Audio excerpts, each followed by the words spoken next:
In this video, I'm going to talk about, is Gervonta Davis a possible opponent for Naoya Inoue? I really don't want to have to make a video like this, but I'm also trying to get income from YouTube. So these are the type of videos I have to make sometimes. Watch my real groovy intro and then we'll get going.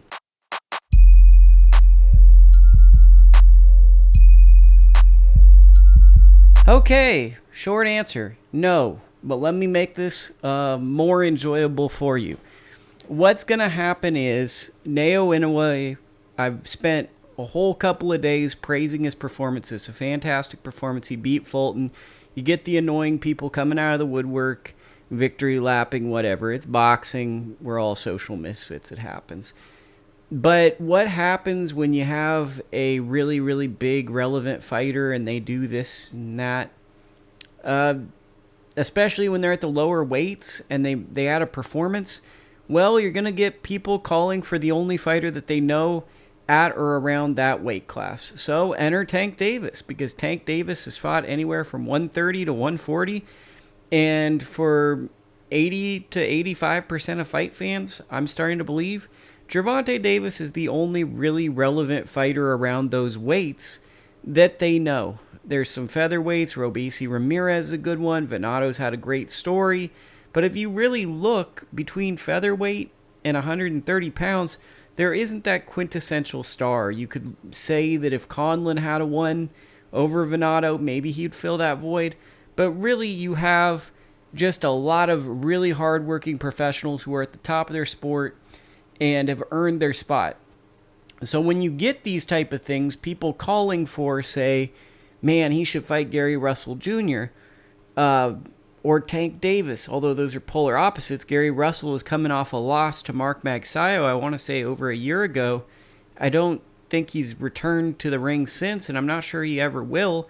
If he did return, I'm not really sure how that would be more interesting to fight fans than seeing Inoue challenge himself against a current world champion. That kind of gets us into this problem of, do we respect the modern world champions, or do we just want to see this fighter fight really famous people so then we can go, oh yeah, he actually is good?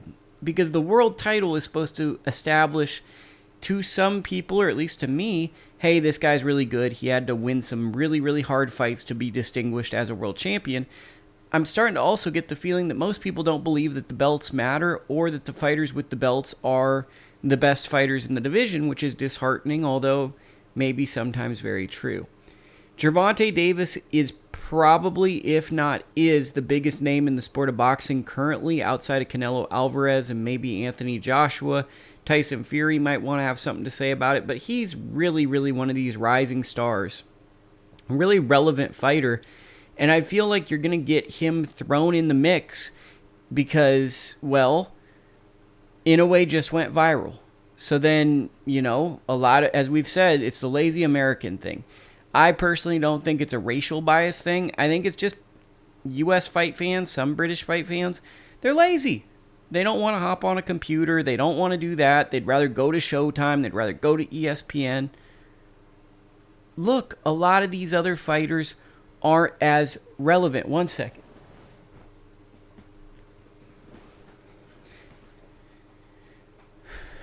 It's the lazy American rule. It's the lazy British guy rule. The Scottish, Irish rule.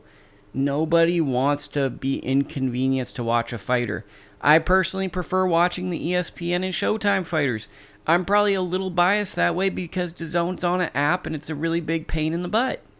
So when you look at my list of the best fighters, often DAZN fighters are the ones that I don't think about. Not because they're not good, it's because simply it's the most inconvenient app for me to use. And then subconsciously, I don't watch the fights. I'm not as excited for the fights. And then that plays a role into how I perceive the world. I think a lot of fight fans, or somewhat casual fight fans, are looking at Inoue and going, man, this guy's not that good because he doesn't make it to my TV screen. He doesn't show up at 6 p.m. on a Saturday night. He doesn't show up at 8 p.m. on Saturday night. He's not on some easy-to-find thing. He was on ESPN Plus at 5 in the morning on the West Coast. How could one of the best fighters in the world be fighting consistently at 5 a.m. on the West Coast? And even though you told me Fulton or all these guys are good, I honestly didn't care about any of them. That's how a lot of fight, because they don't watch these divisions. So how can a person who's not really that interested in the Inoue story of a all-time great historic guy, well, you enter in a fighter that's probably the most relevant to their life. That's Gervonta Tank Davis. He's probably the most relevant boxer to young people. He has a compelling story. I think that there's an interesting story arc of how Gervonta Davis kind of was a kid when you saw a lot of these, I think the terms drill rapper or kind of like violent modern gangster rapper culture from Chicago emerged, and he's kind of the same age as all these people, and his rise to fame kind of paralleled many of these modern rappers who had rises to fame. So not just did Tank have a skill component, he also kind of grew up in front of the fans that wanted to be Tank fans. They've spent about 10 years with Tank, and they've watched him climb. And if they go back, they'll see moments of greatness, but they'll also see moments of progression. They'll see that he now has more money than he did 10 years ago. There's that elevation factor that I think a lot of fans enjoy, because it not just marks their life with their achievement, it also, they can look back at their own life and go, hey, I got more money now too. I remember when Tank did this, and it was a real cool thing. So I think that when you're hearing these things, it's passionate fight fans who are showing an interest in Inoue, but they don't really have an interest in these lower weights. And the fighter that's the closest to this weight class that they know of is Gervonta Davis.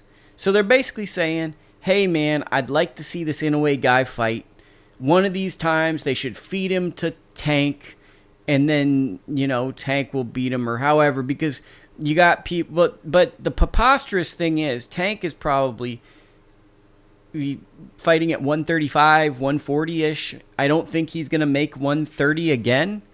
Maybe he does, but I think he's pretty 135. So when you throw out a fight like this, and I know on the internet and when we're talking boxing, we should never use logic. The internet, you should never use logic, and especially boxing, you should never use logic. But humor me, let me try to use logic. Inoue just moved up from he started 108. He fought at 112, I believe, but he skipped that division for a world champion. So that's 2, 3, 4. He's in his 5th weight class, right? So he's in his 5th weight class. He's a 4-division world champion. He really should be a 5-division world champion, but he skipped a division. So to get to Tank, he has to move up to featherweight, super featherweight, and lightweight. So that would be 8 divisions from when he started as pro. If my math is right, I could be off. Leave a comment if I'm off. I don't see many other fighters being held to this standard. So this would be the equivalent of, what would the Tank Davis thing be? Like, I guess kind of the equivalent rumor would be like, Gervonta Davis is so dominant at lightweight, he should go up and fight Boots Ennis. Might be a comparable. Would that even be the amount? No, that's not even the weight classes. That's 2. So it would be the equivalent of, wait, let me think. So it'd be the equivalent of Gervonta Davis is too dominant. He needs to go up and fight Jermell Charlo. That's the fight we want to see, because Jermell Charlo is interesting. That's a character. Let's make the fight. And I'm not opposed to seeing these type of fights, but from a sporting aspect, weight does matter. Weight classes do matter.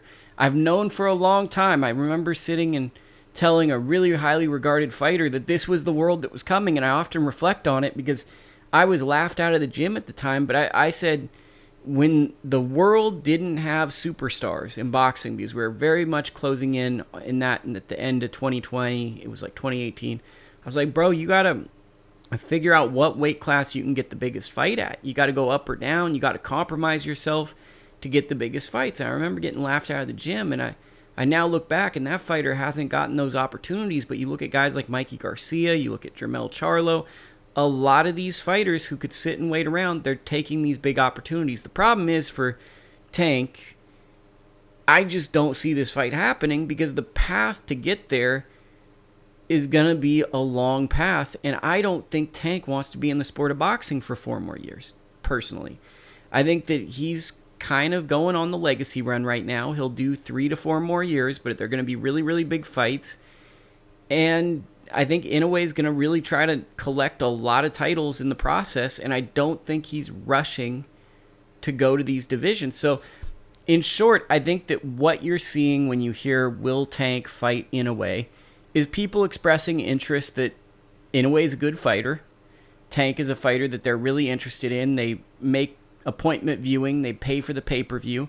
And it's them saying, okay, now Inoue's on my radar. Here's a fighter I care about. I wonder how he would do it. That's how I'm translating this statement. It's basically just a meme that's made so people can just put these fighters together, and then you get people that are fans of one side or the other, and then they just say disrespectful things, argue at each other, and possibly get fired from work for the stuff they say on the internet. That's it. So I'm kind of cheating the system making this video because I'm not sure how relevant it is to my peeps that watch this, but Inoue's doing great numbers. We're trying to grow the channel. Subscribe, comment, make fun of my hairline. I'll see you next time.